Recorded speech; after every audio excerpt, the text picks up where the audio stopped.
Hello, and welcome to my channel.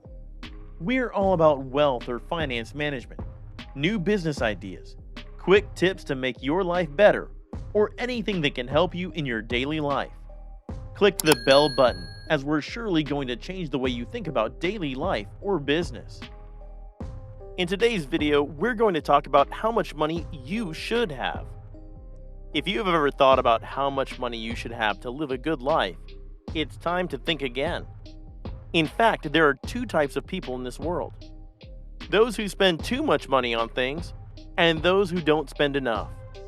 It may be shocking, but the only thing that makes life worth living is your ability to enjoy it. That's what counts, not how much stuff you have or how much fancy pants you own. The only thing that matters is whether or not you're able to enjoy yourself without worrying about money. We all want to live the good life. But how much money do you need to have the good life? The answer is this: it depends. But first, it's important to understand that when people talk about the cost of living, they're talking about how much money you need to pay for things like housing, food, transportation, and utilities. It also includes clothing and other basic expenses like cable or cell phone service. The good news is that there's no single number that applies to everyone, and in fact, there are many different factors that can affect how much money you need each month. For example, if you're married with children and live in a city where housing is more expensive than average, then your cost of living might be higher than someone who lives alone in an area where housing costs are lower than average. But even if you move away from your city of residence and into another state with cheaper housing prices, or even another country, this doesn't mean your cost of living will suddenly disappear. It's still going to be difficult for you financially if your job pays low wages or doesn't provide health insurance benefits like those offered by employers who pay more. So what do you think about how much money an average person spends each month? If you answered not much, your answer was probably right. But it's important to remember that many of us use credit cards, and those purchases aren't always reflected in our actual bank statements or credit card statements. In fact, according to a survey done by Bankrate, they found that 25% of Americans don't pay their credit card bills on time, and 10% have never paid them at all. It's no wonder that an average American has about $8,000 in credit card debt. The average person spends about $600 a month, but this number can change based on your income. The average American household spends about $600 a month for food, housing, transportation, and other necessities. This amount is slightly lower than it was spent in the past, due to rising wages and lower gas prices. However, there are some people who are bound to spend some extra money than others. For example, if you have a family to support or live in a high-cost area like New York City or Los Angeles, then you may have to spend more on household expenses. We can see where this is leading to.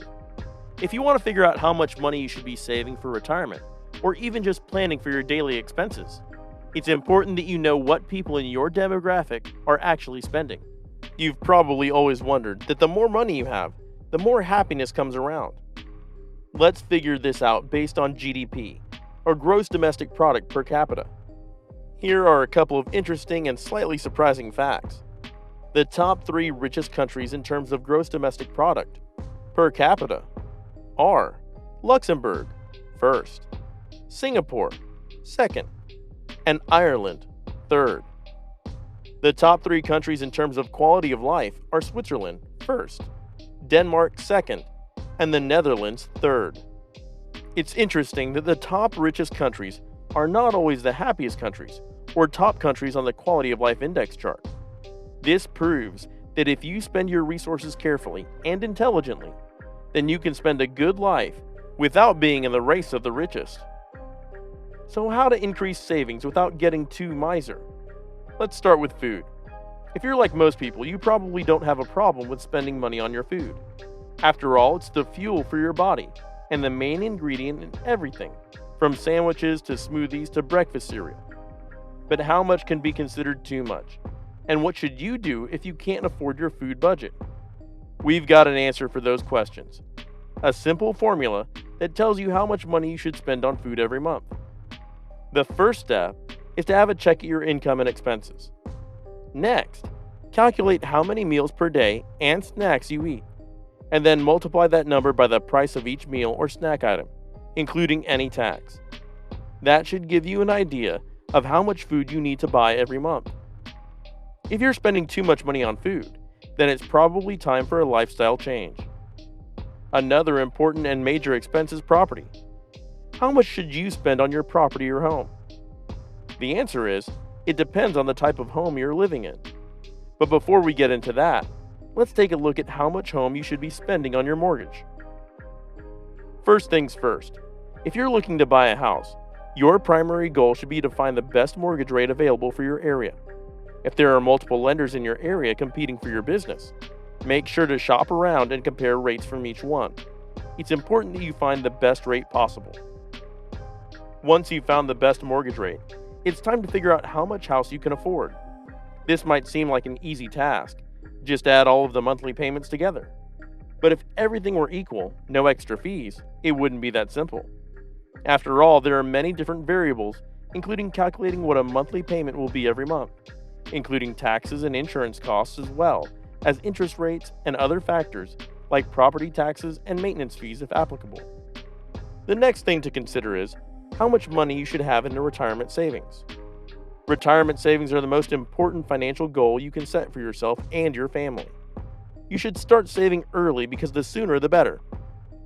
Fortunately, there's a lot of help available to make sure you get started early on. The first step is to figure out how much money you really need to have in retirement. That will depend on your age when you retire, as well as how long you plan to work after retirement, if at all. For most people, inflation is a major factor that determines how much money they'll need. Inflation is the amount of change in the cost of goods and services over time. It's not just about rising prices overall, but about how much things cost relative to their value at different points in time. You can use inflation numbers from the U.S. Bureau of Labor Statistics Consumer Price Index, or CPI website, to figure out how much your spending power declines over time as inflation increases. It's important because it shows what kind of income your savings will buy. So what does this mean for those of us who are just starting out? Well, first off, it means we have plenty of time to save up some money so we can make our dream lives happen. And second, it means that we need to work hard at finding ways to cut down on our expenses as much as possible before our earnings increase, so much that it becomes easier for us to pay off debt or invest in something like an investment portfolio. How much money you need for a good life depends on your income and total expenses. You'll have to decide how much of your income you want to spend on things like rent, transportation, food, entertainment, and other daily expenses. You should also consider how much time you want to spend on work, whether that's part-time or full-time. The amount of money you'll have will depend on these factors, as well as the type of lifestyle you're trying to achieve. So that was our analysis of how much money you should have. I hope you enjoyed this video. I'm sure you'll love our other ones too. If you liked this video, please give it a thumbs up and consider subscribing so that you don't miss any of our latest content.